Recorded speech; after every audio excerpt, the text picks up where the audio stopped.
So the quote on the screen reads, "We cannot be too careful about the words we use. We start out using them and they end up using us." And this is a fantastic quote from Eugene Peterson, who's a scholar, author, poet, linguist, and clergy member. Essentially, words matter, especially when you view your goal attainment scale as an advocacy and education tool as much as a documentation of intended outcomes. What we say and how we say it matters. The goal attainment scale can serve as a way to educate others and advocate for your client without a whole lot of additional effort or overt pushing on your part. Words carry meanings, they carry value systems, and it puts us in a frame of mind. In order to do this, we want to look at some of the core concepts and keep them in mind as we develop our goals with our clients and families. So the first concept we want to look at and keep in mind is that of the social model of disability. The social model of disability states that we should not be making assumptions about what a person can or cannot do in terms of those who are disabled in all activities and discussions, especially about what support they require. It identifies systemic barriers, derogatory attitudes, and social exclusion, whether that be unintentional or inadvertent, which makes it difficult or impossible for individuals with impairments to attain their valued functionings or occupations. The social model of disability really diverges from the more dominant medical model of disability, which is a functional analysis of the body as a machine to be fixed in order to conform with normative values. It's also divergent from the behavioral models that are more cognitive and top-down that state that we should be able to overcome less desirable expressions of behavior based on thinking our way out of it or choosing our way out of it. In this model, there are distinctions that are made between impairment and disability. Impairment on the left is defined as actual attributes of the individual that are impacting health or function. For example, blindness is an impairment. The eyes or visual cortex of the brain are not working properly, impacting someone's vision. A disability, which is listed at the right, are restrictions or functional limitations with regard to an activity caused by society when it does not give equivalent attention or accommodation to the needs of individuals with impairments. So if we continue the example in terms of blindness or visual impairment, the blind individual will be disabled if all the signs in the office building that they work in are only in flat font. There are no raised letters or braille at body level for them to engage with, right? So it doesn't have to be a disability. Often it's society and culture that create the obstacles for these individuals to live the fulfilling, self-actualized life that they want to live. So how is this pertinent to our development of goal attainment scaling? Well, we have some reflective questions here that you can ask yourself as you develop your goals that would reflect the spirit of the social model of disability. The first one is the goal medically, behaviorally, or normalization driven? Meaning, is the goal about fixing the individual, decreasing unwanted behaviors that are more derived from a societal view?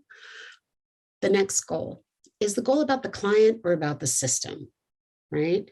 Is it about how it's always been versus what the client actually wants? That's a big red flag. Is this about conforming to a culture or system, right? Ask yourself, what is the relevance of this to the individual, to the client or client family? Is this about supporting the system or facilitating self-actualization, mastery, and competence of the individual? I think often if you want examples of the difference, it's very helpful to sometimes look at, in some instances, school-based goals can be very much about the system, whether that's the system of education itself, the school's culture, or even the classroom culture of a particular teacher, versus what is about actualization, mastery, and competence for the individual student. It's not true in all cases, but it's often true, unfortunately. And then the next question, is the goal using neuro-normative measures to identify success? Are we measuring the client's success by looking at neuro-normative behavior? This is not how this particular client's brain is structured, most likely, as a neurodivergent individual. So those measures they're just not valid. It's apples and oranges. So what would success look like for the individual or the individual family versus success based on a set of rules by a community, system, or group that was designed for a different kind of brain and nervous system? And that leads us to talk about this phrase of behavior.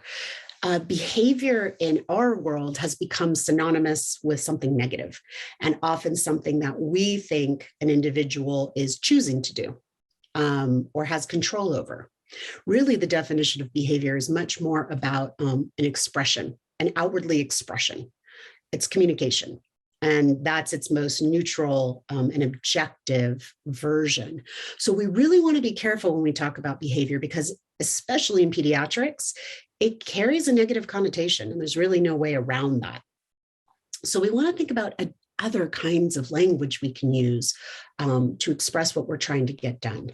Words like action, motor, externalization of emotions, or internalization of emotions, which may actually be more about distressed behaviors, right? Or communications of felt safety.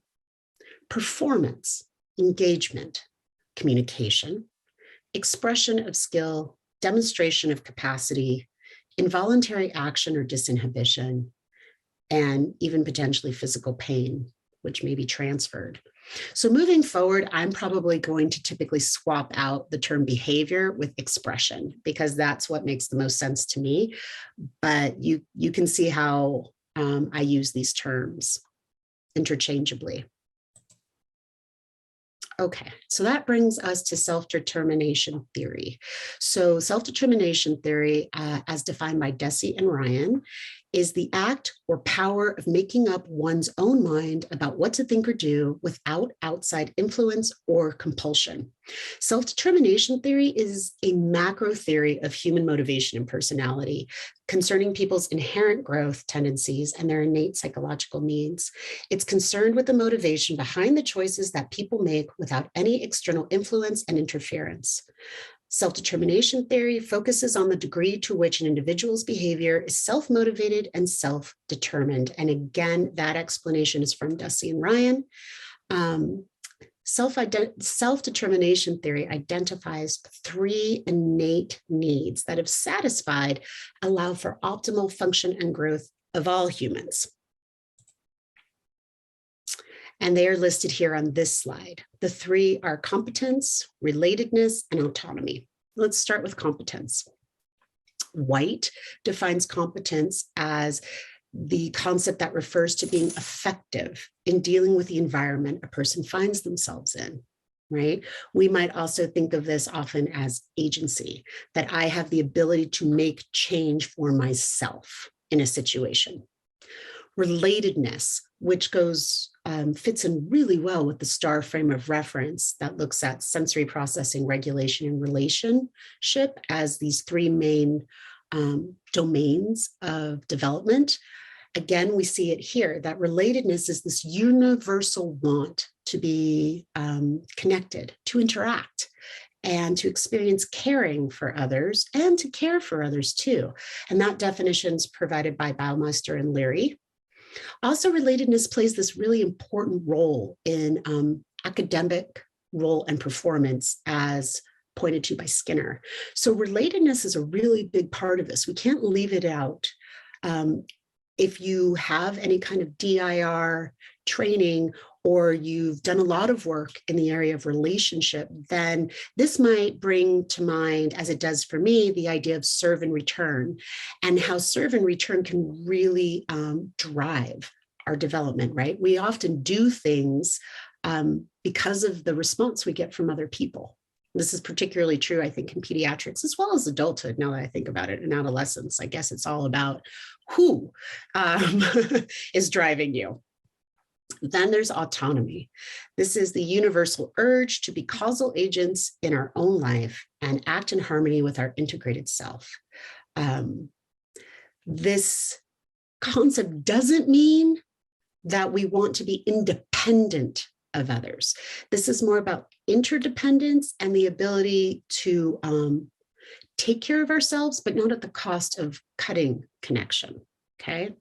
So these needs are seen as universal necessities that are innate, not learned, and seen in humanity across time, gender, and culture. This is true for all of us.